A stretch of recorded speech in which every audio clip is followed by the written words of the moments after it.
começar a ler Isaías 40 a partir do verso 12. E os irmãos acompanhem, por favor, com muita atenção e reverência ao nosso Deus, autor destas palavras, autor último, né? Ele inspirou o profeta Isaías para escrevê-las, mas quem inspirou foi o nosso Deus. Isaías 40, e deixa marcado lá, 2 Coríntios capítulo 1.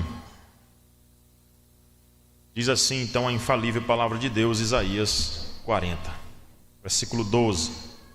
Quem na concha de sua mão mediu as águas e tomou a medida dos céus a palmos, quem recolheu na terça parte de uma efa o pó da terra e pesou os montes em romana e os outeiros em balança de precisão, quem guiou o Espírito do Senhor, ou como seu conselheiro o ensinou, com quem tomou ele conselho para que lhe desse compreensão, quem o instruiu na vereda do juízo e lhe ensinou sabedoria e lhe mostrou o caminho do entendimento, eis que as nações são consideradas por ele como um pingo que cai de um balde e como um grão de pó na balança. As ilhas são como o pó fino que se levanta, nem todo o Líbano basta para queimar, nem os seus animais para um holocausto. Todas as nações são perante ele como coisa que não é nada, ele as considera menos do que nada, como um vácuo, com quem comparareis a Deus, ou com quem é semelhante ou coisa semelhante confrontareis com ele? O artífice funde a imagem e o ourives a cobre de ouro e cadeias de prata forja para ela. O sacerdote idólatra escolhe madeira que não se corrompe e busca um artífice perito para assentar uma imagem esculpida que não oscile. Acaso não sabeis? Porventura não ouvis? Não vos tem sido anunciado desde o princípio? Ou não atentastes para os fundamentos da terra? Ele é quem está assentado sobre a redondeza da terra, cujos moradores são como gafanhotos. É ele quem estende o céu como cortina e os desenrola como tenda para neles habitar. É ele quem reduz a nada os príncipes e torna em nulidade os juízes da terra. Mal foram plantados e semeados, mal se arraigou a terra, o seu tronco já se secam quando um sopro passa por eles e uma tempestade os leva como palha. A quem, pois, me comparareis, para que eu lhe seja igual, diz o santo? Levantai ao alto os olhos e vede. Quem criou estas coisas? Aquele que fez sair o seu exército de estrelas, todas bem contadas, as quais ele chama pelo nome, por ser ele grande em força e forte em poder, nenhum só vem a faltar. Por que, pois, dizes, ó Jacó, e falas, ó Israel, o meu caminho está escondido ao Senhor e o meu direito passa despercebido ao meu Deus? Não sabes, não ouvis que o eterno Deus, o Senhor Criador dos fins da terra, não se cansa nem se fatiga? Não se pode esquadrinhar o seu entendimento. Faz forte o cansado e multiplica as forças ao que não tem nenhum vigor. Os jovens se cansam e fatigam, e os moços de exaustos caem. Mas os que esperam no Senhor renovam as suas forças, sobem como asas, ou com asas, como águias, correm e não se cansam, caminham e não se fatigam. Amém. Ó Deus, a Tua palavra é santa, instrutiva, animadora, aconselhadora, confrontadora e até disciplinadora. E nesse instante, ó Pai, nós estamos aqui para reconhecer esses atributos do Senhor por meio da Tua palavra santa, honesta, sincera e também redentora. E, ó Pai, sabendo disso, nós clamamos em nome de Jesus. Ilumina-nos para que entendamos a Tua palavra, ó Pai, como de fato ela o é, a palavra de Deus para cada um de nós.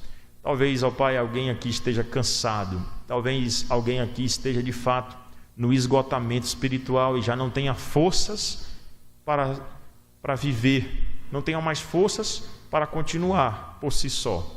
Mas em Cristo Jesus, ó Pai, dá vigor, regenera, revigora, que o Senhor restaure, ó Pai, o nosso olhar, nos faz olhar para o autor e consumador da nossa fé, Cristo Jesus, o nosso Senhor. aquele que não olhou para a ignomínia, mas suportou a morte e morte de cruz, nos trazendo vida e vida em abundância. Queremos, ó Pai, te pedir pela boa compreensão da Tua palavra e boa aplicação dela, e que nós, ó Pai, uma vez tendo entendido a Tua palavra, possamos também vivê-la, praticá-la, pregá-la e anunciá-la a todos os povos, raças, tribos, línguas e nações. Sê comigo enquanto instrumento do Senhor, a fim de que eu seja guiado por Ti e fale a Tua palavra e somente ela, Senhor, e não me desvie da mesma nem para a direita nem para a esquerda. Senhor Deus, trabalha no meio do Teu povo nesta manhã e no Teu dia, onde queremos ser abençoados e, acima de tudo, glorificar o Teu nome. É o que nós rogamos em nome de Jesus. Amém. Abramos, irmãos, também o nosso livro, aí no capítulo 5,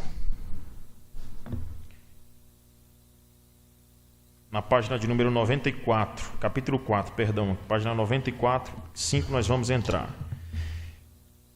O livro Caído, mas não derrotado.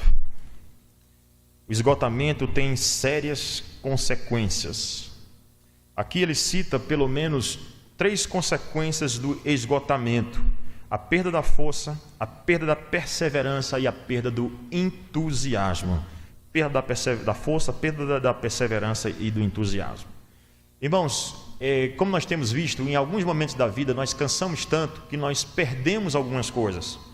O que nós trabalhamos o que nós estamos trabalhando nesse capítulo é um problema antigo e um nome novo. O problema antigo é um cansaço espiritual, uma fadiga espiritual, falta de força para continuar a vida. Esse é um problema antigo, não é um problema de hoje. Desde que Adão pecou, a Bíblia diz assim, olha, em fadiga obterás o teu pão, né? Você vai agora trabalhar e vai cansar demais. A fadiga entrou desde que o pecado entrou no mundo. No dia que Adão pecou, então a fadiga agora cansa a gente. A gente vai fazer, você vai varrer uma casa, cansa demais. Você vai lavar uma louça, você cansa demais.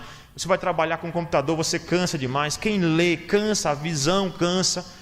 Nós estafamos, nós esgotamos, nós entramos aí nessas síndromes de cansaço e esgotamento justamente por conta do pecado. Agora, não é uma solução somente dizer o seguinte, é o pecado e pronto. Não, mas nós temos que entender como o pecado trabalha e qual é a solução que Deus traz para isso. Não é uma simples resposta seca dizer, é o pecado, o pecado, o pecado. Não, mas o pecado trabalha como na minha vida? Vamos lá. O pecado, ele tira a esperança, ele tira primeiro a minha visão de quem é Deus. Por isso eu comecei lendo Isaías capítulo 40, versículo 12, porque ele vai justamente lembrar ao povo de Israel, aquele que tinha se afastado de Deus, acerca de quem é Deus, porque o povo tinha se esquecido. Então a primeira coisa que ele faz para consolar aquele povo que está cansado, esgotado, até por conta das consequências do seu pecado, ele então diz, ele lembra quem é Deus. Ele diz no versículo 12, quem na concha de sua mão mediu as águas e tomou a medida dos céus a palmos? Ele está dizendo o seguinte, quem é que você acha que é maior do que os céus, que é capaz de contar na concha de suas mãos todas as águas da existência? Você imagina então o Oceano Atlântico, o Índico, o Báltico, tudo nas mãos de Deus. Ele diz, o que você acha que quem é o Todo-Poderoso que é capaz de contar as águas do universo? Irmão, uma pessoa que está estafada, cansada, que não tem mais força, ela esqueceu de que é Deus que trabalha por ela. E quem é o Deus dela? É o Deus Todo-Poderoso que é capaz de contar na concha de suas mãos todas as águas do universo, todos os mares, todos os rios, os oceanos. Esse é o nosso Deus. É por isso que ele diz no versículo 1 do capítulo 40 de Isaías, como é que ele começa a palavra? Qual é a palavra aí? Que é repetida inclusive? Consolai, consolai o meu povo, diz o vosso Deus. Então, o povo está cansado, o povo está passando por dificuldade, console o povo, dizendo o quê? Quem sou eu? Porque o povo se esqueceu de quem sou eu. Uma pessoa que está em depressão, uma pessoa que está desanimada totalmente, ela precisa ser fortalecida na fé e no entendimento de quem é o Deus que está do lado dela. Então, como é que você consola uma pessoa? Consolai, consolai. Olha o versículo 2. falai ao coração de Jerusalém, bradai-lhe que já é fim do tempo da sua milícia. Acabou, eu estou do seu lado, já é fim do tempo do sofrimento.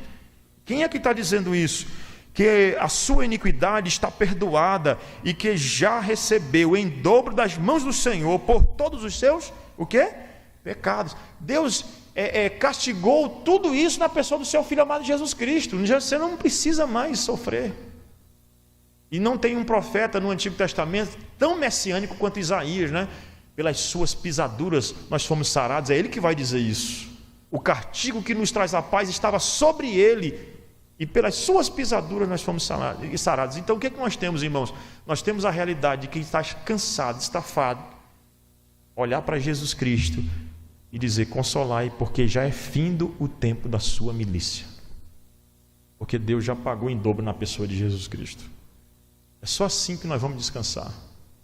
E aí ele diz aqui no versículo de número 12: quem é Deus? Quem recolheu na terça parte da efa do pó da terra e pesou os montes em romana e os outeiros na balança de precisão? Você sabe o que é uma balança de precisão? Aquela que pesa ouro, pequenininho. Ele diz, sabe, e naquele período já era pequena, tá? Ele diz que Deus pegou todos os montes, o Kilimanjaro, né? Pegou o Everest e colocou assim, para eles é como se ele estivesse pesando numa balancinha de precisão. O que ele está fazendo? Ele está usando uma linguagem metafórica para falar de quem é Deus, a grandiosidade do Deus que está do nosso lado. Será que dá para confiar nele? Hein? Dá para confiar no Senhor? Mas assim, quem está cansado, uma pessoa que está desesperada da vida, ela já não tem mais essa noção. É por isso que nós precisamos anunciar. E aí o versículo 13 vai dizer que Deus é tão grandioso, que ele vai dizer: quem guiou o Espírito do Senhor? Ou quem foi o seu conselheiro? Quem é que ensinou? Deus é grande demais, ninguém pode ensinar ele. E o versículo 14 vai dizer o seguinte: com quem tomou ele conselho para que lhe desse compreensão? Quem instruiu na vereda do juízo e lhe deu ensino, sabedoria? Deus é o ser mais sábio de toda a existência, irmão. Ninguém pode ensinar nada para Deus. Se você está cansado, diz assim: olha, eu vou ensinar como eu vou me tratar. Não, é Deus que te ensina. Por isso que, se você está cansado, se a síndrome de burnout, né, pegou você está cansado mesmo, estafado, lembre-se que Deus Todo-Poderoso, sábio, Ele tem uma solução para o seu problema. E quando você deixa de confiar nisso, você cai em força, perseverança e entusiasmo. Eu quero justamente entusiasmar. Sabe o que essa palavra significa? Entusiasmar. Já chegar aí, né, nessa expressão, né? Enteos, né? Entusiasmar é ficar em Deus mesmo, poderoso. Versículo 15: eis que as nações são consideradas por ele como o quê? Um pingo que cai de um balde. Você pega às vezes um balde assim, aquele último pingo que cai. Aí ele diz: pois todos os povos da terra. Porque Israel poderia pensar assim: mas o Império Babilônico é muito grande, eles entraram aqui e invadiram a gente, não dá para a gente não se cansar com isso. Ele diz: pois essas nações aí, para Deus é como um pingo que cai de um balde. Na verdade, olha o que ele diz aí no versículo 15: que cai num balde e como um grão de pó na balança. E as ilhas são como o quê? O pó fino que se levanta, um pozinho fino, não é nada para ele. As nações não são como nada para Deus. Versículo de número 19: nem todo o Líbano basta para queimar. Você sabe que é o Líbano enorme, cheio de animais, não seria suficiente para queimar o holocausto, porque Deus é grande demais. É isso que ele está descrevendo, a grandiosidade de Deus por meio dessas linguagens.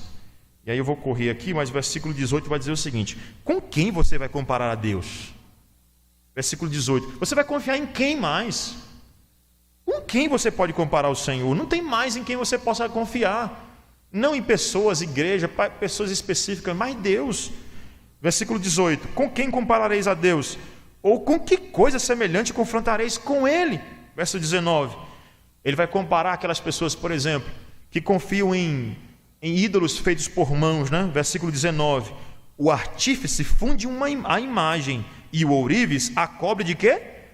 O artífice vai lá e funde uma imagem. Ele desenha uma imagem. E aí então vem o ourives e banha aquela imagem de quê? De cadeias de prata, foge para ela. Então ele vai lá, ele dá uma banhada de ouro nela. E aí no versículo de número 20 vai dizer que o sacerdote idólatra escolhe o quê? O que o sacerdote idólatra faz, irmãos? Ele escolhe o quê? Uma madeira que não se corrompe. Por quê? Porque se o ídolo for de madeira, no dia que der uma chuva, ela vai entortar. Então o artífice vai lá na floresta e pega a melhor madeira que tem, porque uma que não oscile. Ele diz: é com isso aí que vocês estão comparando a mim? Vocês estão confiando mais nisso do que em mim. A força de vocês vão cansar mesmo. Então o artífice idólatra vai lá e pega uma madeira que não se corrompa, que com o tempo ela não entorte. Mas é com isso que vocês estão comparando a Deus? Olha aí o versículo 20. E busca o artífice perito para assentar uma imagem esculpida que não oscile. Acaso não sabeis, porventura não ouvis, não vos tem sido anunciado desde um princípio, que eu sou o Criador que estava desde um princípio? Ou não atentaste para os fundamentos da terra? No princípio criou Deus os céus e a terra. A força do crente vem do fato de que Deus é tão poderoso quanto é descrito aqui em Isaías 40. Se não fosse esse Deus aqui, irmãos, eu não tinha esperança mais não para o mundo. Mas ele conta todas as águas nas mãos, os outeiros na balança de precisão. Nem o mundo inteiro de holocausto é suficiente para ele. Nenhum ídolo dessa terra se compara com ele. E ele estava criando o universo. Ele estava sentado na redondeza da terra. Veja comigo aí o que é dito no versículo 22. Ele é o que está sentado sobre a redondeza da terra. A ideia é que a terra é tão pequena que Deus está sentado lá sobre ela e dizendo: eu sou maior do que você. Claro, uma linguagem metafórica, mas para falar da grandiosidade de Deus. Dizer: dá para confiar nesse Senhor? Com certeza, Ele é maior do que a terra. E aí o versículo 22 vai dizer assim: cujos moradores são como gafanhotos, ou seja, coisa inseto. E Ele é quem estende os céus. Olha como é que Deus criou o universo. Não com milhões e milhões de anos, como dizem os evolucionistas. É Ele quem estende os céus como cortina. O que é uma cortina? O que é uma cortina? Você fecha e abre. Levanta e desce. Foi assim que Deus criou. Haja e ouve, imediato.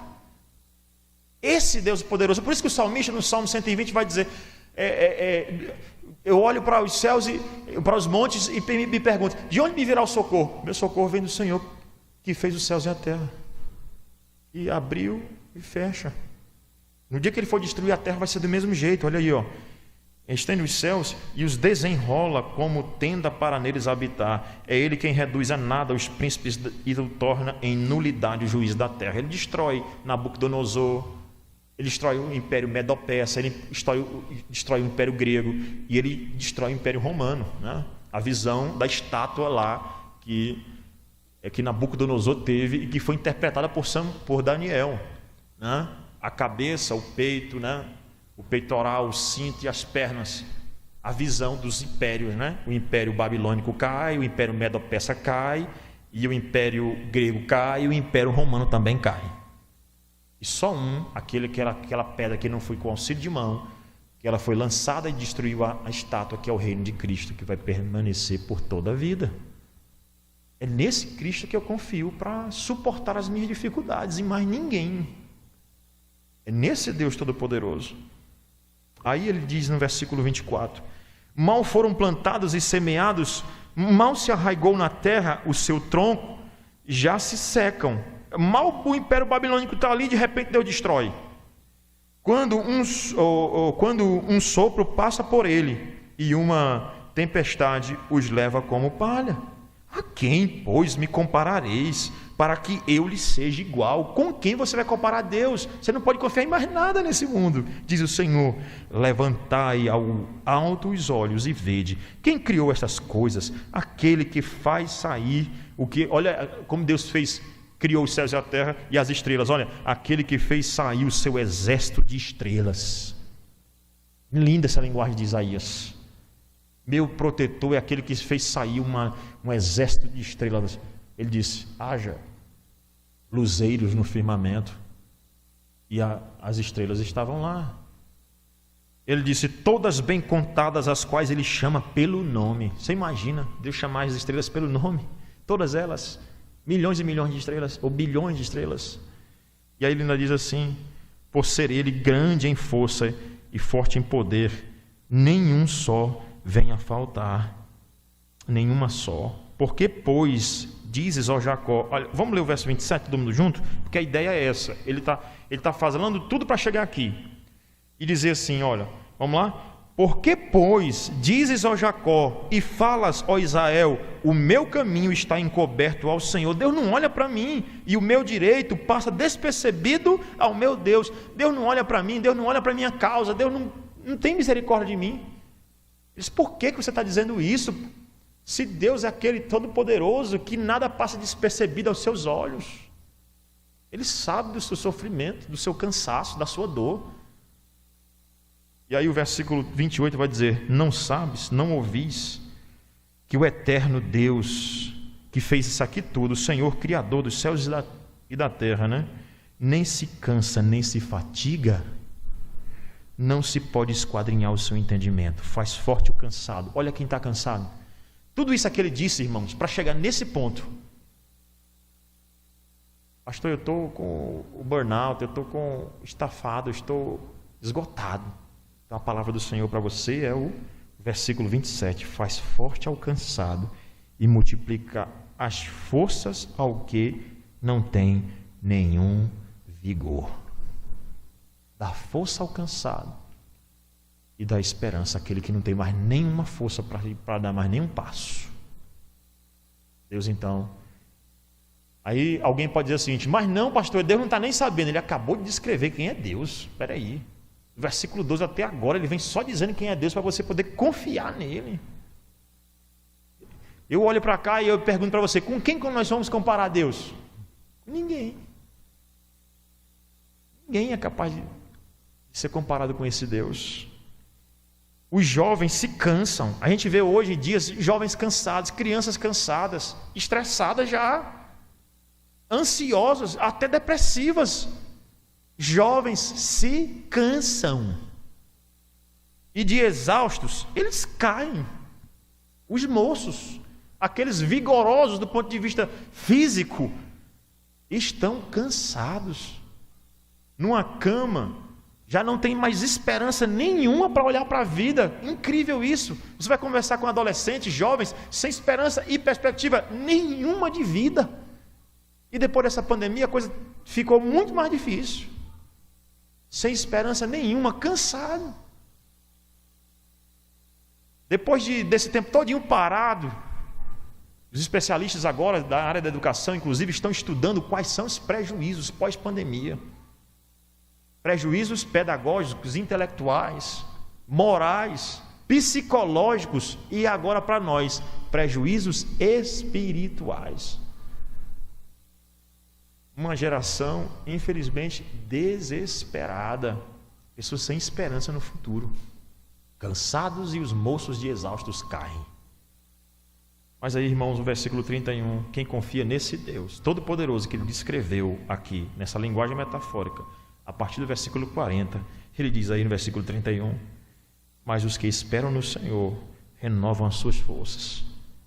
Quem está realmente sem nenhuma energia para trabalhar, sai para casa: eu não sei como eu vou pegar o ônibus hoje, eu não sei como eu pego o metrô hoje, não sei como eu vou botar minha mão no volante, como é que eu vou dirigir ao trabalho, porque eu estou estafado, eu estou acabado. E é interessante que você dorme e não descansa. Por quê? Porque não existe descanso fora desse Deus Todo-Poderoso. É Ele quem dá descanso. Você vai numa praia e não consegue curtir, porque é Ele quem dá prazer. Você come uma comida e não se sacia, porque comida sem Deus não há satisfação, não há descanso. Então o prejuízo do esgotamento é você não ter mais esse descanso. Você não tem mais paz. É impossível se nós não crermos nesse, mas os que esperam no Senhor renovam suas forças, sobem com asas. A ideia é realmente que vai subir enquanto não está descendo, né? Caído. Lembra que nós estamos caídos, mas não estamos derrotados. Uns caem mas no outro sobem como águias, com asas, como águias, correm. Essa vida é uma correria, é uma corrida, é cansada, mas correm e não se cansam, caminham e não se fatigam. Sabe aquelas pessoas que a gente olha assim, meu Deus, parece que essa pessoa não cansa. Mas você sabia que quanto mais cansado, mais entregue para o cansaço, mais você cansa? Basta você olhar, quanto mais se dorme, mais se quer dormir, né? Quanto mais se dorme, mais se quer dormir. Se você dorme muito, você vai querer dormir mais, mas você não sacia nunca. Mais uma vez, quem dá descanso é Deus. Isso não anula o fato de você não ter que tirar um horário para dormir. Tem que tirar um horário para dormir, obviamente. E nós precisamos descansar quando o tempo que Deus nos dá. Mas veja que o descanso é uma bênção de Deus. Hebreus capítulo 4. Aqueles que me desobedecem, eu já prometi, disse Deus, não entrarão no meu descanso. Porque vai haver um dia em que nós vamos entrar no céu para descansar de todas as nossas fadigas aqui da terra. Que Deus só dá para aqueles que esperam no Senhor, que correm e não se cansam, caminham e não se fatigam. É claro que você caminha metros aqui, a gente se fadiga no calor, na secura, né? A gente de onde é que vem a nossa força? Lembra que o Evangelho ele é poderoso para renovar toda a nossa vida, inclusive o nosso vigor físico. O Evangelho. Lembra que hoje problemas muitas vezes relacionados à nossa mente, as nossas preocupações, eles cansam o nosso corpo. Problemas relacionados à nossa mente, o nosso coração, eles cansam o nosso corpo, a gente não consegue ir adiante. Por quê? Porque muitas vezes são problemas estes que estão relacionados à falta de confiança em Deus, ao fortalecimento. Obviamente, nem sempre é isso, irmãos. Existem fatores físicos que precisam ser observados. Tá? Agora vamos lá para a página 94 e vamos ver isso, depois que ele citou o texto. Agora vamos ver isso aqui no livro, né? Exatamente aquilo que eu falei. Porque é o seguinte, só quem pode descansar é quem confia, quem espera em Deus. E quem não espera em Deus? O esgotamento tem sérias consequências. Quais? O esgotamento tira essa esperança. Olha o que ele diz. Além de ser muito comum, o esgotamento também é um problema sério por causa dos seus efeitos danosos na vida e no ministério das pessoas. Entre outras coisas, quando alguém desfalece, perde bênçãos espirituais significativas. Considere as palavras de Isaías 40:31. Mas aqueles que esperam no Senhor, ele cita o texto, né? Cansar é a tradução da palavra hebraica para desfalecer, ou seja, realmente você está esgotado. Ao declarar as bênçãos de quem não desfalece, esse versículo revela os benefícios que a pessoa esgotada acaba perdendo. Ou seja, se a Bíblia está falando de bênção, a Bíblia fala de bênçãos e maldições, né? Bênção para os que esperam e os que não esperam. Aí vem o cansaço, é realmente a maldição, né? A maldição. Que aí é quando a maldição é perda de força para viver, perda de perseverança para continuar, né? E também a perda do entusiasmo. Então vamos ver, em primeiro lugar, as pessoas esgotadas não experimentam mais força renovada que as ajudaria a enfrentar os seus desafios. Esta aqui que vem do Senhor é a força que você tem quando você está esgotado e deixou de confiar naquilo que está descrito em Isaías 40, você deixa de desfrutar de força, de vigor mesmo. Você vai conversar com a pessoa e diz o seguinte: irmão, faça isso. Ele diz: não, pastor, eu não tenho força. Irmão, vamos ajudar a igreja, faça isso. Não tenho força. Irmão, estuda para um concurso. Não tenho força. Irmão, continua trabalhando com vigor. Não tenho força. O que lhe falta? A força que vem de Deus. Deixou de, em algum momento, confiar. Deixou de, algum momento, de meditar na palavra, de ler a Escritura, de se beneficiar do sacramento da ceia do Senhor que nós participamos. E às vezes a gente pensa que deixar de ceiar não enfraquece a gente, enfraquece demais. Enfraquece demais. É uma bênção a ceia. Fortalece a gente espiritualmente. E aí, irmãos, é dito ainda, é citado aí o Salmo 23, versos de 1 a 3, né? Ele diz: o coração delas não é renovado e restaurado diariamente como o de Davi, quando escreveu: o Senhor é meu pastor, restaura-me o vigor. E quando clamei, tu me respondeste, deste-me força e coragem. Salmo 138, versículo 3. Esses benefícios que Davi está citando, eu tive força. Ele já não tem mais. Vamos lá para 2 Coríntios, capítulo de número 1, aquele texto que eu pedi para nós abrirmos.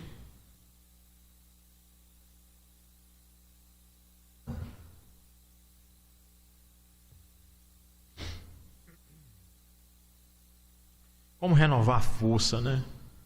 Como ter força? Versículo 3 diz o seguinte: bendito seja o Deus e Pai de nosso Senhor Jesus Cristo, o Pai de misericórdia e Deus de toda consolação. É Ele quem nos conforta em toda a nossa tribulação, para podermos consolar os que estiverem em qualquer angústia, com a consolação com que nós mesmos somos contemplados por Deus. Porque, assim como os sofrimentos de Cristo se manifestam em grande medida a nosso favor, assim também a nossa consolação transborda por meio de Cristo. Ou seja, ele repete aqui muito consolação, consolador, que a palavra consolação em suas variações, né? Existe aqui na sua forma verbal e também substantiva, aqui, no livro de 2 Coríntios, e aparece aqui pelo menos umas 19 vezes, só nessa carta. É Deus consolando, dando força. E olha que Paulo passou por momentos difíceis, porque você pode dizer assim: não, é porque Paulo não passou pelo que eu passei. Veja comigo o que ele diz aí, olha, versículo de número 5, porque 6, né? Mas se somos atribulados, é para o vosso conforto. De novo, ele utiliza a variação na palavra consolação, né? Conforto e salvação, e somos confortados de novo, e também é também para o vosso conforto, de novo, o qual se torna eficaz, suportando vós com paciência os mesmos sofrimentos que nós também padecemos. A nossa esperança a respeito de vós está firme, sabendo que, como sois participantes dos sofrimentos, assim também sereis da consolação. De novo. Agora, ele vai descrever o quanto ele perdeu as forças. Veja comigo o versículo 8. Porque não queremos, irmãos, que ignoreis a natureza da tribulação que nos sobreveio na Ásia, porquanto foi acima das nossas, o que, irmãos? Forças. Alguém poderia dizer que Paulo não sofreu muito, é por isso que ele está falando de consolo, mas ele vai descrever aqui um sofrimento que ele diz que foi tão grande que foi acima das suas forças. Ó, pastor, peraí, parece que não condiz com aquela expressão que diz que Deus não nos dá provação além daquilo que nós podemos suportar. Mas veja que o final do versículo diz que é porque ele provê força. Porque junto com a provação vem força, para que nós possamos suportar a provação. E essa provação é descrita por Paulo lá em Atos 19, 20, quando ele vai numa igreja lá em Éfeso pregar o evangelho e vão tentar matá-lo, e Paulo vai sofrer tanto que ele diz: a provação foi tão grande aqui que eu posso dizer que foi acima das minhas forças. Quantas vezes nós somos tentados assim, irmãos, somos provados acima das nossas forças? É um problema financeiro acima das nossas forças. É um problema conjugal acima das nossas forças. Nós não conseguimos controlar. É um problema espiritual acima das nossas forças. Problema, falta de confiança com Deus, ou diante de Deus. É uma coisa que foge o nosso controle totalmente, a gente fica perdido. E aí então Paulo diz: na Ásia, portanto, foi acima das nossas forças. Olha o que ele diz aí, que é o que acontece com muitas pessoas. Muitas pessoas. Inclusive nesse Setembro Amarelo nós estamos aqui alertando para evitar, né, a questão do suicídio. Olha o que Paulo diz: acima das nossas forças, a ponto de desesperarmos até da própria vida. A ponto de desesperarmos até da própria vida. Paulo não era um suicida, ele não cometeu suicídio. Paulo não deixou de confiar em Deus, obviamente.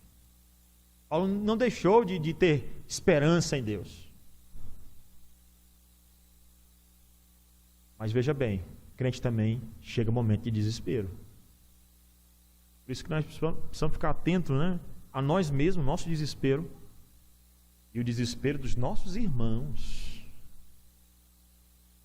O desespero do Brasil hoje, com um índice de suicídio altíssimo, que cresce, avança assustadoramente o índice de desespero, porque as pessoas perderam força para continuar a vida. Você acha que é fácil? A vida é difícil, nós sabemos disso, né? É difícil porque as questões financeiras são muitas. É difícil porque as questões espirituais são muitas. É difícil porque os problemas do nosso país são muitos. Emile Durkheim, né, que é um dos pais da sociologia, ele tem um livro que eu estou lendo agora atualmente, chamado Suicídio. E ele vai dizer o seguinte: o suicídio é um problema social, não um problema apenas individual. Portanto, o suicídio não é um problema da psicologia, não é um problema somente de aconselhadores ou conselheiros. Ele vai dizer o seguinte: é um problema social. A gente sabe que a sociologia, ela é filha das grandes revoluções, a Revolução Francesa e a Revolução Industrial, aquelas grandes transformações no mundo moderno, né? A Revolução Industrial, que trouxe trabalho muito pesado também, né? Trabalho infantil, crianças lá limpando máquinas, né? Que tinha mão pequena para poder limpar a máquina lá. Isso trouxe um desespero enorme, né? Você vai assistir Mr. Bean, você assistir Charlie Chaplin, né? Você vai ver lá a descrição desse período, o quanto era difícil o trabalho, o quanto as coisas eram difíceis naquele período. E aí então, Emile Durkheim vai trazer uma perspectiva ele vai estudar o suicídio, né? Ele vai dizer, vai tratar 3 tipos de suicídios. Um deles me chama a atenção, né? Ele diz que um dos suicídios é quando o indivíduo perde a esperança na sociedade. Ele acha que não tem mais esperança, ele vê que não tem mais esperança nenhuma para o contexto no qual ele está inserido, então ele vai lá e se mata. Ele não tem força mais para ir adiante. Ele não tem força mais para continuar, ele acha que essa sociedade aqui não tem esperança nenhuma. Ainda que eu não concorde com Emile Durkheim em muita coisa, obviamente, da sua perspectiva é anti-Deus, mas a leitura dele está correta. Tem muita gente que perde esperança na sociedade. Por quê? Porque bota fé em políticos, partido A, partido B, e eu não boto minha esperança em nenhuma dessas pessoas. Acho que a igreja não deve fazer isso. Quando coloca esperança em político, é fazer isso, fazer aquilo outro. Não é claro que a gente tem que fazer escolhas, mas, irmãos, quem vai mudar esse Brasil é o Evangelho, o avanço do Evangelho. Só isso. E mais nada. E pode mudar a realidade do nosso país. O avanço do Evangelho de Cristo. Ponha a sua esperança nisso. Faça boas escolhas. Claro, isso aí não anula essa responsabilidade. Estou falando da responsabilidade do crente. Crê que Cristo Jesus é que pode mudar as pessoas. As pessoas vão fazer boas escolhas quando elas são transformadas pelo Evangelho. Então eu não perco minha esperança no Brasil, não é por causa de político A e B, é porque eu creio em Jesus Cristo e a minha força está no Senhor. Como diz a palavra de Deus, a alegria do Senhor é a nossa força. A nossa força vem de Deus. Então Paulo aqui estava além da sua força, ele disse, a ponto de desesperar da própria vida. Mas veja comigo o versículo 9, ele diz o seguinte: contudo, já em nós mesmos tivemos a sentença de morte, para que não confiemos em nós, e sim no Deus que ressuscita os mortos. Você sabe por que muitas vezes Deus coloca a gente lá na dificuldade? Você sabe por que muitas vezes Deus bota a gente no aperto, na crise financeira, na crise conjugal, na crise eclesiástica? Deus coloca a gente para que a gente confie mais nele. A crise política é para mostrar, justamente dizer o seguinte: Deus tira todas as possibilidades, todas elas, você se decepciona com todos os políticos da face da terra, e Deus diz: confie mais em mim. As forças são escassas para que vocês confiem em mim. Eu sou Deus. Como disse o Salmo 46, aquietai-vos e sabei que eu sou o vosso Deus, sou exaltado entre as nações, sou exaltado no céu. Então Deus tira as nossas forças para que nós confiemos mais nele.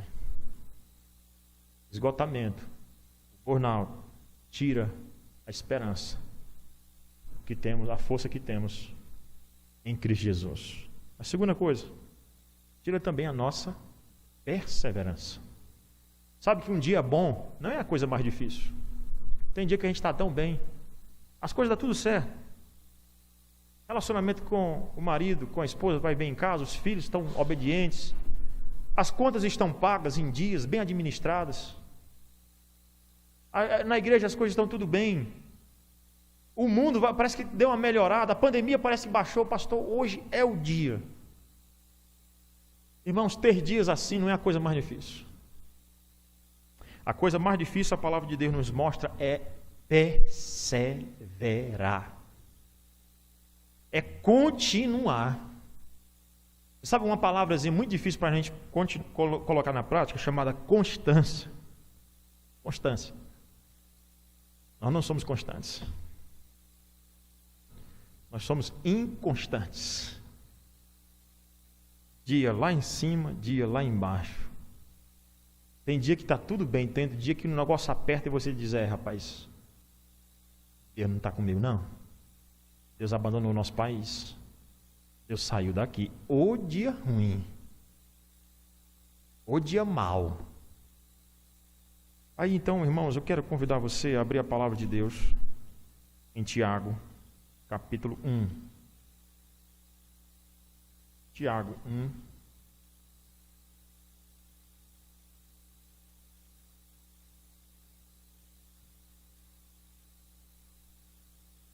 Eu estou aí na página 95, no segundo ponto já. Eles tiram a nossa perseverança, né? Tiram a nossa força, mas tiram também a nossa perseverança, nosso vigor, né, para continuar. Nós deixamos de voar como águias, né? Diz assim: Tiago, ao servo de Deus e do Senhor Jesus Cristo, às 12 tribos que se encontram na dispersão, saudações. Primeiro, informação importante: essa carta foi escrita para irmãos que estão aonde? Na dispersão, ou diáspora, pessoas que estão fora de casa, sofrendo perseguição dos patrícios, principalmente judeus, judeus ricos, que maltratavam os cristãos convertidos. E Tiago, o irmão do Senhor Jesus Cristo, está aqui escrevendo para trazer um consolo para os irmãos que estão sofrendo perseguição, estão fora de casa, na dispersão. Uma palavra muito sugestiva para nós, porque nós não estamos em casa. Nós somos peregrinos aqui na terra. Nós estamos na dispersão. Nós estamos fora de Canaã celestial. Nós estamos fora da terra prometida. Nós estamos rumo a Jerusalém celestial. Nós estamos rumo a nossa morada. Mas daqui para lá tem muita dificuldade. E aí então as palavras de Tiago são importantes para mim e para você. Veja comigo o versículo de número 2. Meus irmãos, tende por motivo de toda alegria o passardes por várias o quê? Provações. Eita, isso aqui não é fácil. Olha o que Tiago está pedindo. Meus irmãos, queridos, tende por motivo não de alegria, mas de toda alegria quando você for o quê? Provado. Primeira coisa, o que é ser provado? Provado não é ser tentado, necessariamente, né? Provado não é receber a punição do seu pecado. Mas provado é quando Deus coloca você realmente no aperto, para ver se você ama a Deus ou não. Aí sabe o que Deus diz? Fique feliz. Ele não está dizendo assim, morreu um parente meu, aí eu vou ficar sorrindo. Não é isso. Mas a ideia é que você vai buscar alegria no Senhor. Paulo disse, né? Alegrai-vos no Senhor. Outra vez digo, alegrai-vos. Aí ele diz, fique feliz quando vocês passarem por várias provações. Por quê? Versículo 3. Sabendo que a aprovação da vossa fé, uma vez confirmada, produz o que, irmãos? Perseverança. Qual é o propósito de Deus na provação comigo? Por que Deus me botou nesse aperto? O que Deus quer ensinar? O que Deus está fazendo? Ele quer te dar perseverança, coisa que é muito difícil. Porque quando você está no esgotamento, você não tem força para perseverar, para continuar a corrida, você está caído. Mas lembre-se, não derrotado, porque fique feliz, porque a aprovação da vossa fé produz perseverança. Agora veja o que ele vai dizer. Produz perseverança. Ora, a perseverança deve ter ação completa. Não é perseverar meia hora, não é perseverar 2 dias, não é perseverar uma semana, deve ter ação completa. Qual é a ação completa? Aí ele diz, para que sejais perfeitos e íntegros e em nada deficientes. Claro que ninguém aqui é perfeito. A ideia de perfeito no grego aqui, né, a palavrinha de perfeito no grego, é a palavra de maduro, é para maduro. Para que vocês sejam maduros para enfrentarem as dificuldades e serem perseverantes e não desistirem na primeira dificuldade. Vocês entenderam, irmãos? O que Deus tem para nós por trás da dificuldade? A perseverança. E a perseverança não pode parar no meio do caminho. Tem que ter ação completa, a fim de que sejais perfeitos e íntegros e em nada deficientes. O que é uma pessoa deficiente na perseverança? Na maturidade. É uma pessoa que passa pela dificuldade e blasfema contra Deus. Uma pessoa que passa por dificuldade e se afasta do Evangelho. Uma pessoa que passa por dificuldade e diz, agora Deus não gosta mais de mim. Não. É isso que Isaías vai dizer. Quem confia no Senhor vai voar como águia. É perseverar. 3. Aí na página 95. Em terceiro lugar, pessoas que desfaleceram não conseguem mais correr, nem ficar sem ficar exaustos, né? Eles se cansam e ficam muito exaustos mesmo. A ideia realmente é do burnout aqui mesmo, do estafamento, é do esgotamento. Eu não consigo. Ele corre um pouquinho e se cansa. Em outras palavras, eles perdem o entusiasmo. O que é entusiasmo? Dessa palavra grega, né, que é uma preposição do grego, que significa em Deus, né? Em Theos. Entusiasmo é em Deus. Eu sou fortalecido no Senhor. Eu sou fortalecido em Deus. Por isso é que eu não me canso, porque minha força está no Senhor. Não é que crente não tem um dia de cansaço. Não é isso, irmão. Crente cansa também, mas ele renova suas forças em Deus. Mas uma vez a importância do dia do Senhor, descansar, dormir mesmo. Claro, o horário do culto, observa, mas descansa nos outros horários. Descansa, procura descansar no Senhor. Nós oramos por uma nação convertida. Li aqui o Salmo 144 no domingo passado, falando dos padrões. Salmista Davi orando pela nação. Eu oro para Deus nos dar governantes, de vereador a presidente, todos eles que orem pelo povo, como Davi, que era um governante e orou pelo povo de Deus, para que nós tenhamos dias melhores. Veja como é importante ter pessoas cristãs, com princípios cristãos no governo, como foi o caso de Davi, rei que ora pelo povo. Que bênção! Um rei que ora pelo povo. Aí então ele vai dizer, é dito aqui, o Salmo 42, versos 3 e 4, ele cita aqui, Davi lamenta, minhas lágrimas têm sido o meu alimento de dia e de noite, pois me perguntam o tempo todo, onde está o seu Deus? Cadê o teu Deus, teu Senhor? Quando me lembro destas coisas, choro angustiado. A gente cansa. Quantas vezes o mundo zomba da gente? Cadê o Deus, rapaz? Onde está o teu Deus? Onde está o teu Deus? Aí ele diz assim, pois eu costumava ir com a multidão, conduzindo a procissão à casa de Deus, com cantos de alegria e de ações de graças entre a multidão que festejava. Muitas vezes, irmãos, nós esquecemos de que nós vamos andar na contramão do universo. O mundo se alegra de uma coisa e nós de outra. O mundo se entristece com uma coisa e nós nos alegramos com muitas vezes a tristeza que eles têm. E a perspectiva que Deus nos mostra aqui, que nós temos é que nós não vamos esgotar se a nossa força estiver alicerçada em Deus. Porque senão nós vamos chorar como o salmista Davi chorou. E Deus, assim, até no choro dele, teve um benefício para Davi, né? Até no choro dele. Deus consolou. página 95 diz o seguinte: a pessoa que desfalece perde a alegria no Senhor e nas coisas do Senhor.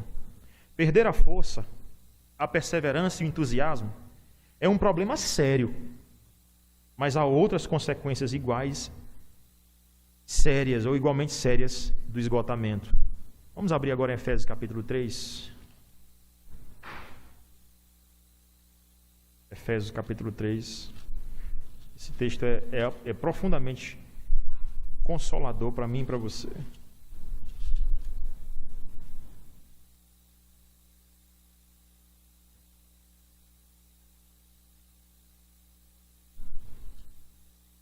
Efésios capítulo 3 diz assim, lembrando do contexto dessas palavras, o apóstolo Paulo,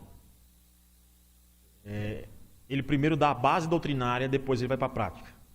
A prática. Base doutrinária, depois prática. Base doutrinária, depois prática.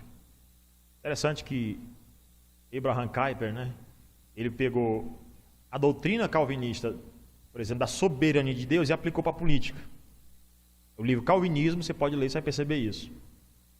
William Wilberforce, que foi um membro do parlamento inglês, pegou a teologia calvinista e aplicou para o fim da escravidão, da segregação racial na Inglaterra. Ele foi importantíssimo, calvinista importantíssimo, William Wilberforce, foi importantíssimo para o fim da segregação racial, principalmente da questão da perseguição do negro, da escravidão do negro, do racismo na Inglaterra. Em 1833 ele conseguiu, 3 dias antes de morrer, a lei foi então aprovada, acabando com o tráfico negreiro na Inglaterra. Uma história belíssima, a história dele. E aqui Paulo, irmãos, foi que ensinou esses homens. Paulo, ele falou de predestinação, soberania de Deus no capítulo 1. Capítulo 2 ele falou que nós estávamos mortos em nossos delitos e pecados. Pela graça sois salvos mediante a fé. Agora o apóstolo Paulo vai fazer uma oração. Porque nenhuma teologia boa deixa de conduzir você a uma prática boa. Toda teologia tem que conduzir você a uma prática boa, porque senão não é uma boa teologia. Negócio de só soberania de Deus e não aplicar isso. Não, teologia boa conduz a prática boa do Evangelho. Olha o que Paulo vai fazer aqui. Ele vai consolar a igreja, vai orar pela igreja. Olha como é que ele vai dizer aí, por essa causa, eu, Paulo, sou prisioneiro de Cristo Jesus, por amor de vós, gentios. Causa do Evangelho. Se é que tendes ouvidos a respeito da dispersão da graça de Deus em mim, confiada para vós outros, pois segundo uma revelação me foi dado conhecer o mistério. Interessante que Paulo foi que entendeu, como poucos, esse mistério. Qual é o mistério? Ele vai dizer, conforme escrevi há pouco, resumidamente, capítulo 2 vai dizer que o mistério é a inclusão do gentio na aliança. Uma teologia pesada que Paulo está fazendo. O gentio também faz parte da aliança. Aí ele, pelo que, quando ledes, podeis compreender o meu discernimento do mistério de Cristo. Agora, dito isso, versículo de número 14, a oração. Por esta causa, me ponho de joelho diante do Pai. É a oração dele.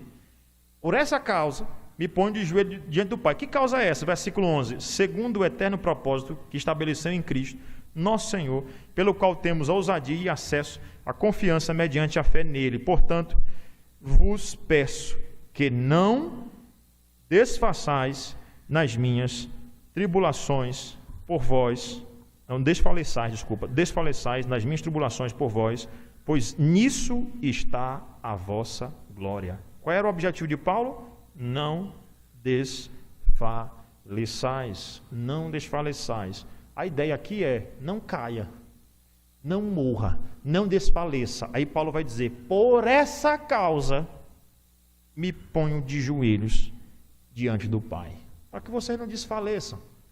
E aí ele vai citar outras causas aqui também. Quais são elas? De quem toma o nome de toda a família, tanto no céu como sobre a terra. Eu pego todo mundo, aqueles que estão enrolados no céu, os irmãos aqui da terra, para que, segundo a riqueza da sua glória, vos conceda que sejais fortalecidos com poder mediante o seu Espírito no homem interior. Aqui, irmãos, E olhando aí para a sequência do livro, olha para a página de número 96, só para você seguir aí o texto e o que é dito aqui por Paulo, tá? Que o esgotamento ele tira outras esperanças nossas que Paulo está orando para que nós não venhamos a desfalecer, né? A perder a esperança. Aí o que ele vai dizer?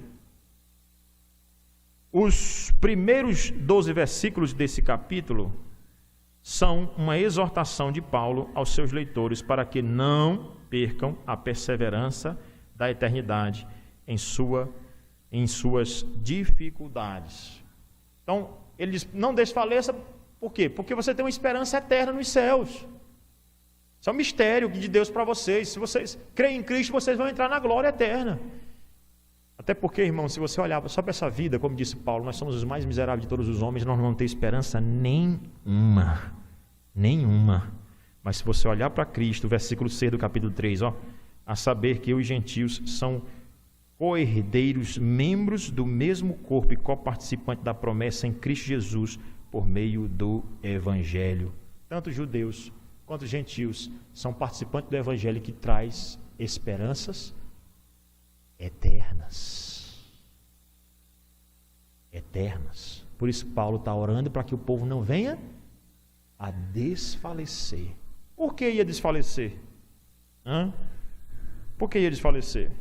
Porque Paulo estava sofrendo, estava preso.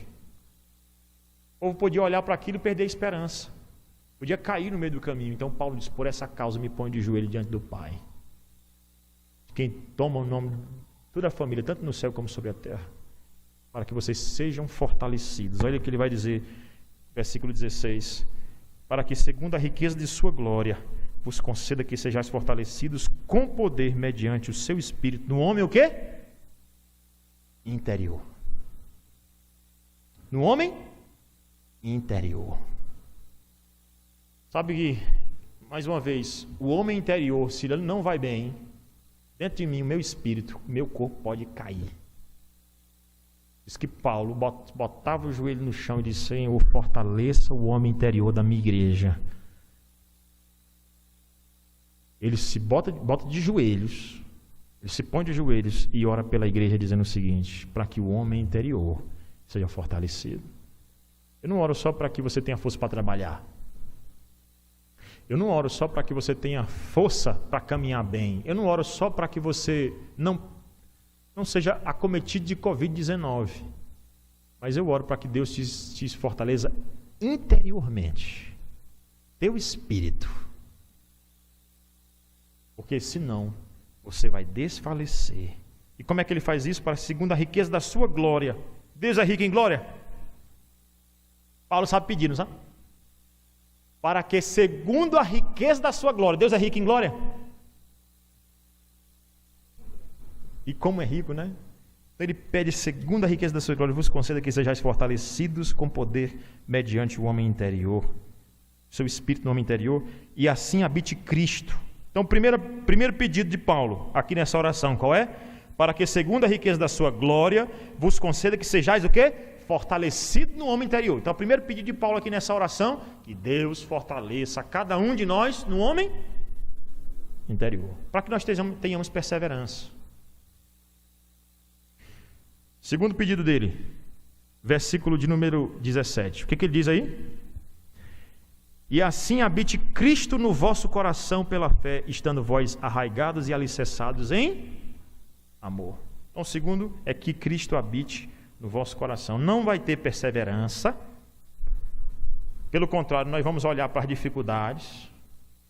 Nós vamos olhar mais para os problemas da terra do que para o céu. Mas então Paulo diz que Cristo habite em cada um de vós. Jesus habita em você, irmão? Habita? Amém, né? E precisa habitar, porque senão você não vai ter força. Você vai cair nesses erros aí. Nós vamos já citar cada um deles, né? Está chegando já o nosso tempo, mas a gente vai já citar eles aí. Então, que Cristo habite no vosso coração. Como é que Cristo habita no meu coração? Pela fé. Pela graça sois salvos mediante fé. Pela fé somente. Estando vós arraigados e alicerçados em amor, enraizados em amor. Versículo 18, qual é o outro pedido? A fim de poderes compreender com todos os santos qual é a largura, o comprimento e a altura e a profundidade. De que, irmãos? O que Paulo está orando aí? A fim de poderes compreender com todos os santos qual é a largura, o comprimento, a altura e a profundidade. Está pedindo esse pedido aqui é para que nós entendamos todas essas medidas. De quê? Hein? Vamos ler todo mundo junto para ver se você consegue dizer aí do versículo 18. A fim de poderes compreender com todos qual é o quê? O comprimento de quê? Aí é outra coisa, é outro pedido dele. Aí já é um outro pedido. Ele está dizendo para você conhecer a altura, largura, profundidade de quê? Do Evangelho. O Evangelho que ele vem descrevendo. O mistério que ele vinha falando. Ele diz para que você entenda todas as aplicações do Evangelho, porque senão você não vai ter força nesse mundo. Então, primeiro, Paulo orou pedindo o quê? Esqueceram. Paulo pediu o quê? Versículo 16. Fortalecido. 17. Que o quê? Que a Cristo habite no vosso coração. 18. Que nós possamos compreender a completude do Evangelho. E 19. Nós possamos conhecer o amor de Cristo, que excede todo o entendimento, para que sejais tomados de toda a plenitude de Deus e não desfaleça, não desanime, não deixe de ser perseverante, mas sejam perseverantes até a morte e recebam a coroa da vida.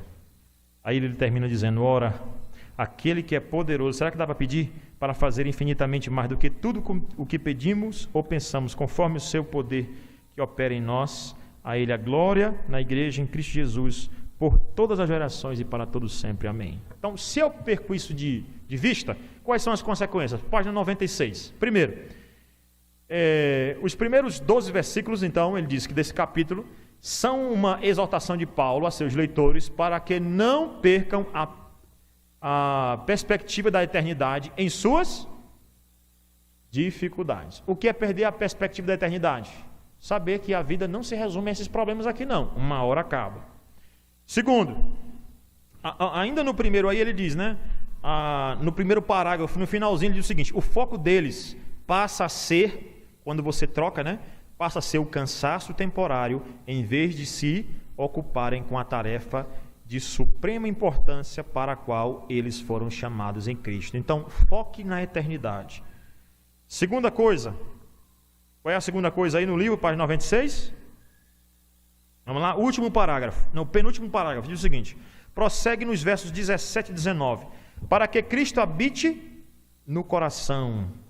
Aí ele diz, a noção da presença de Cristo em nosso coração. Então não deixe o esgotamento te pegar, porque se ele te pegar, ele vai tirar a noção de que Cristo Jesus está do teu, ou no teu coração. Terceiro, diz o que aí? Além disso, as pessoas esgotadas perdem a plenitude de Deus em seu coração. Não é somente, irmão, um aspecto de Deus. Deus é soberano? É? Deus é onipotente? É onipresente? Às vezes você pega um pedaço, um atributo de Deus, coloca no coração e acha que é suficiente. Não é Deus por completo, é a plenitude de Deus. Altura, comprimento, largura e profundidade. Entenderam? E aí o 4. Por fim, pessoas esgotadas perdem o entendimento bíblico de quem é Deus. Quem é Deus? Aquele que é poderoso para fazer infinitamente mais do que tudo quanto pedimos ou pensamos, conforme o seu poder que opera em nós, a ele a glória na igreja, em Cristo Jesus, hoje, por todas as gerações, para todos sempre. Amém. Amém? Eita, parece que estão caídos, né? Mas não derrotados. Não derrotados. Todas essas são as sérias consequências de um problema comum mais sério. Ele é comum, mas ele é sério. De fato, os crentes que experimentam esgotamento se tornam ineficazes e até destrutivos para um mistério ou ministério, para as pessoas e para si mesmos. Contudo, perder essas bênçãos espirituais não é uma única consequência do esgotamento. No próximo capítulo, avaliaremos outras consequências do desfalecimento, aquilo que pessoas esgotadas não deveriam fazer, mas fazem, bem como aquilo de bom que param de fazer. Nós vamos ver na próxima aula que, além de consequências, dentro dessas consequências desastrosas, nós vamos ver que o que é que uma pessoa esgotada faz de ruim, inclusive ela passa a fazer, e outras coisas que ela deveria fazer, ela deixa de fazer. Vamos ver na nossa próxima aula. Antes de seguir em frente, considere o seu próprio coração e sua vida. A pergunta, você está experimentando a perda de alguma bênção espiritual estudada nesse capítulo, irmãos? Você perdeu alguma dessas bênçãos, a confiança em Deus, olhar para a eternidade? Perdeu alguma delas? Faz o exercício, ó. Final. Está aí na página 98. Quais são os sintomas de uma pessoa que enfrenta o burnout? Quais são os sintomas? O esgotamento. Quais são os sintomas? Aí você bota aqui, ó. Quais as principais palavras usadas na Bíblia para descrever essa experiência? Indique as referências onde a palavra de Deus ou as palavras aparecem, né? Identifique vários personagens do Antigo Testamento que experimentaram o esgotamento espiritual. Nós citamos aqui, quem foi no Antigo Testamento? Jó, Elias, Moisés, Davi. Bota aqui, ó. Vocês estão fazendo o exercício? Página 98 e 99, o exercício de casa. Faz isso daí. Alguma pergunta, alguma consideração?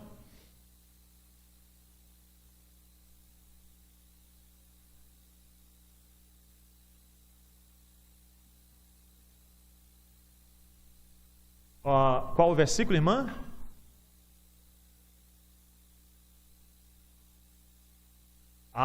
Isaías 40, 31. Qual é? Vamos lá, todo mundo junto? Mas os que esperam no Senhor,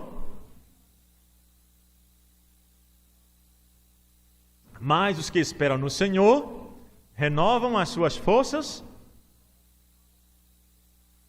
sobem com asas, como águias, correm e não se cansam, caminham e não se fatigam. Vamos lá, tentar mais uma vez? Ver se eu decoro também, né? Vamos lá. Mas os que esperam no Senhor renovam as suas forças, sobem com asas, como águias, correm e não se cansam, caminham e não se fatigam. Amém. Deus nos abençoe ricamente. Vamos orar. Então, finalizando. Não sei se tem alguma pergunta aqui do pessoal de casa. Eu nem vi aqui o chat, né? Hoje. Os irmãos aí de casa que estão participando. Não tem pergunta. Vamos orar. Senhor Deus, muito obrigado pela Tua palavra santa, renovadora, aquela que renova as nossas forças, nos dá vigor nos dias difíceis, nas lutas, nas intempéries, nas batalhas. O que levanta o nosso rosto é a Tua palavra, Senhor. Nós queremos pedir em nome de Jesus que o Senhor nos dê a força suficiente para suportar o esgotamento. Lembrando-nos, ó Pai, dessas verdades preciosas, que Cristo Jesus é a nossa força, que Cristo Jesus é a nossa perseverança e Cristo Jesus é nosso entusiasmo para que possamos enfrentar e sairmos vitoriosos. Nos abençoa sempre, perdoa os nossos pecados, abençoa os nossos irmãos aqui presentes, aqueles também que não puderam vir, que a Tua misericórdia os assista sempre. Em nome de Jesus. Amém.